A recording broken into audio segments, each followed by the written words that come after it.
Back at it again, and we've got something interesting to talk about here that I think you guys are going to really like to hear. Like, share, comment, and hit that subscribe button if you are new, and let's dive in. Now, I don't know if you guys knew, but Louisiana just had a interesting governor race.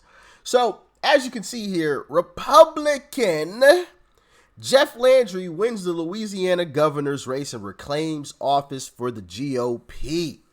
Now, one interesting fact about Jeff Landry is this.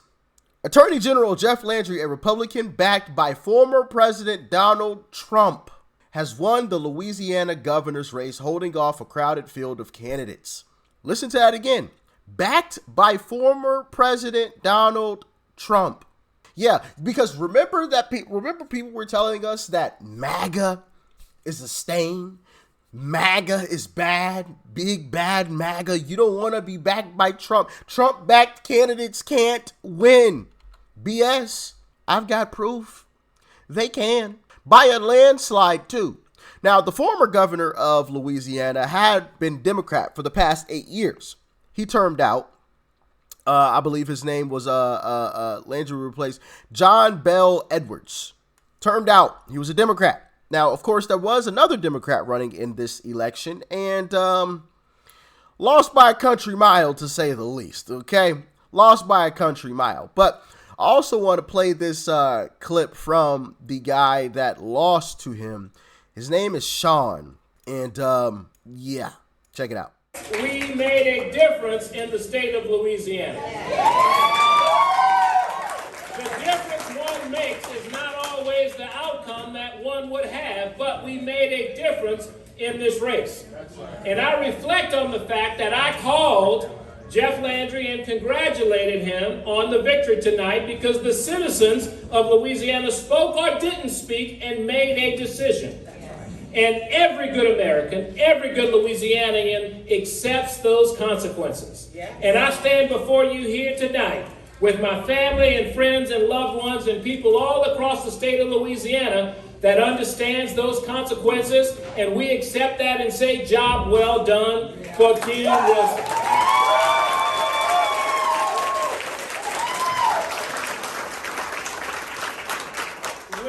So there you have that. I mean, there's more to that clip, but I'm not going to play the whole thing.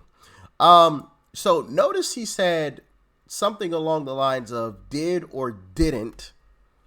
You know, he was insinuating that some people just stayed at home, didn't really care to vote. And we'll come back to that here in a second. But here is Jeff Landry, the actual winner of that election. You know, I want to tell you, I want to bring you back just a little bit. I want to let you know, when I was young, and I know my father's here, and he probably won't remember this, but he gave me a book when I was a young teenager, and it was kind of odd because most of the books that were shoved to me came from my mom. But he gave me a book about the Acadians. He gave me a book about the Cajuns, and when you open the preface of that book and explain the 300 years that the Acadians were here in Louisiana, it said that there were three tenets that the Cajun people live by. And it was God, and it was family, and it was country. But I don't believe that those tenets just belong to the Cajuns. They belong to everyone in Louisiana. Because Louisiana people are people of deep faith. In fact, we've got over 7,000 houses of worship in a state of only 4.5 million people. Because we know that all things are possible through God. And tonight is one of them. And God has blessed this state, and God has blessed our people. And then it's about family. You know, tonight, I want to thank my family. My wife and my son. We can end that one there. So that was Jeff Landry. And people are not happy about a Democrat losing in Louisiana. They are not happy at all, guys. And remember the turnout situation that we talked about, okay? Because we're going to revisit that. But before then, check out this clip. So I tend to watch what happens in 3 states very closely. Louisiana, because it's my home state. Texas, because it's my current state. And Florida, because so goes Florida, so goes the South. And what happens in the South usually leads to what the GOP does at a national level. So when we see things like Louisiana reports low voter turnout, not gerrymandering, not voter suppression, but low voter turnout, it's really sad. Because sometimes people have warped memories. Remember this man, Bobby Jindal, when he was the governor of Louisiana? I was in undergrad, and he won the election. And shortly thereafter, we started to see medical facilities disappear and a rise of prison facilities in the state of Louisiana. We started to see education, healthcare, jobs, you name it, all of these sources for people to do better in the state of Louisiana get cut. That low voter turnout not only handed over the governor's office, but they now have both houses with Republican supermajority. So they have a trifecta in the state of Louisiana of GOP members being able to control the lawmaking body and the law passing body of the state.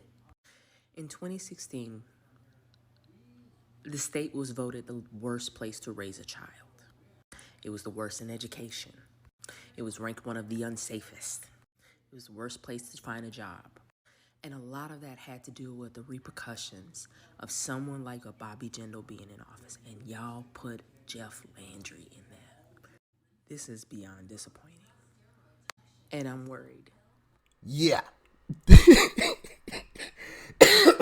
Excuse me. I'm still recovering from being sick. If I'm coughing, forgive me. Okay.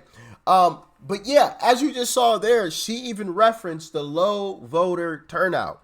And this is one thing that I talked about previously, guys, when there were quite a number of people attacking Uncle Trump, right?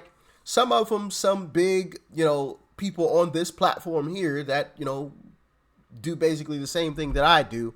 I won't name names, because I don't want to start any drama or anything. I'm not trying to, down these individuals or say anything bad about them, right? I just think they made a miscalculation, in my humble opinion. When they were going after Uncle Trump, once again, this isn't me trying to down these individuals or, go at them in any kind of way. I'm just saying I disagreed with their stance. That is all. That is it.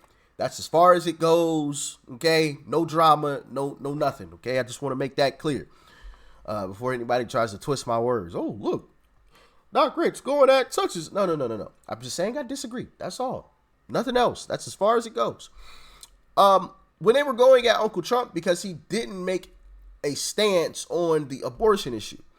Now, we can all agree, I'm sure most of us would agree, that the abortion issue is obviously a very serious issue. With that being said, you make a stance on abortion, you lose. What's the point of making a stance when you're going to lose? You have to play chess, not checkers with these folks. The Democrats have nothing to rally behind. What are they going to tell their voters? Ooh, the big bad man, Uncle Trump, is going to be back in office, guys, if you don't vote. They're like, so it's got to be better than what we have now. They have nothing to rally their voters behind. So we have to keep it that way. Trump comes out, makes a stance on abortion. Boom, there you go. Democrats the very next day sounding the alarms. Look what happened with the midterms. We saw it. We saw it in the midterms. The midterms were going to be a red wave, the likes of which we have never seen before. All the polls were saying it. You talk to people, everything was pointing in the direction of a red wave. And yes, I know polls aren't the end all be all, but there were even clips of individuals saying, yeah, no, I'm voting Republican, blah, blah, blah. We've seen all those clips, right? And then you had the Roe v. Wade situation. And what did Democrats do behind the Roe v. Wade situation? What did they do? We checked out the clip. You had every last one of those politicians out in the streets. You had Elizabeth Warren. What's the black lady's name out of California? Oh, crap. I can't think of her name. Goodness gracious. Goodness gracious. But anyway, you had them all out in the streets. They are not going to get away with this. They're not going to take away our rights. We are going to defy them. Blah, blah. You know, the whole nine. They would have done the same thing if Uncle Trump did it. Trump is playing chess, not checkers. You can't play checkers with these folks. You have to play chess. You have to think many moves ahead. If you don't, you lose. I'm just saying. And at the end of the day, actions speak louder than words for me. I don't need Trump to go out and say, you know, oh yeah, I'm going to make a strong stance on it. I don't need him to say that out in the open. I know he can't, right?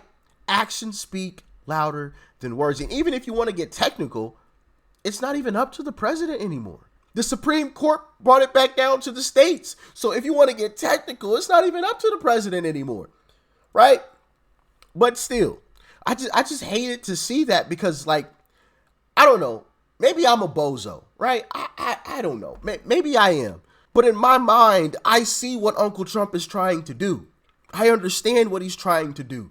He's trying to play chess, not checkers. And then people go and attack him. And he's just like put in this corner like, wait, do I just say exactly what it is that I'm doing and reveal it? Or do I try to sit back and play my chess game like I had been doing and risk angering my voter base, right? So it's like this catch-22, like you lose and you lose. You come out and you say, well, no, that's not exactly what I meant, blah, blah, blah. Well, now you've sold your hand to the Democrats. Now they've got something to rally behind. You sit back and you don't say anything. Now you could possibly anger your voter base. Now they don't want to vote for you because they think you're a traitor too, blah, blah, blah, the whole nine, right? Thankfully, he has individuals that, in my opinion, understand what it is that he's trying to do and spoke out against all of that stuff that was happening, right? Because as you saw in Louisiana, low voter turnout made a huge difference. Huge difference. Big difference. You can't give these guys anything to rally behind. I mean, and that's just the bottom line as far as I'm concerned. Uncle Trump is doing a fantastic job, and we saw a taste of that. Obviously, this is just a very, very small sample size, but we got a taste of that here in this election in Louisiana. A Trump-backed candidate won in a landslide by a country mile where there was low voter turnout. The same way it's going to be in 2024 if we stay the course. That's just my humble opinion on it. Y'all can let me know what you thought about it in the comment section below. Like, share, comment. Hit that subscribe button before you go. Peace and love. I'm out.